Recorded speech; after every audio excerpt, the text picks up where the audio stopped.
O presidente Lula tem um problema com todo o antecessor dele. Foi assim com o Fernando Henrique Cardoso.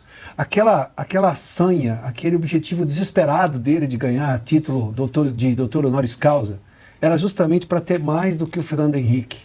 Era uma coisa de uma inveja doentia, né? Uma coisa.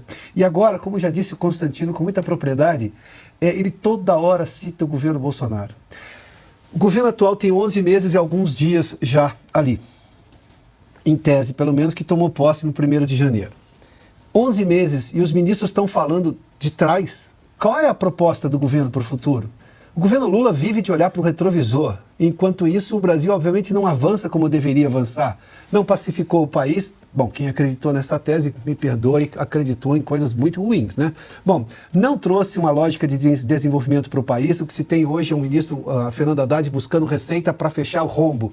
Não porque, obviamente, gastou menos e está tentando criar um super... Não, é só para fechar o rombo. Ou seja, não há uma lógica de investimento, de reativação da economia, sem contar, obviamente, tudo que já se suspeita em relação aos números do BNDES. Perdão, do BNDES não, do IBGE.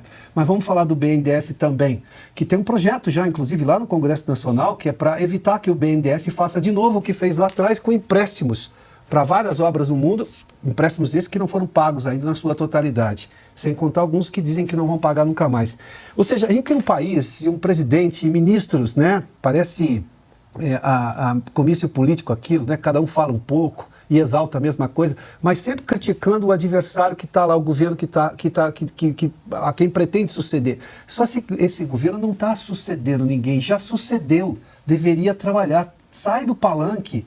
Esse governo é só palanque, palanque, palanque, palanque e não governa. Foi eleito para governar, não para ficar no palanque e sempre com olhar para o retrovisor.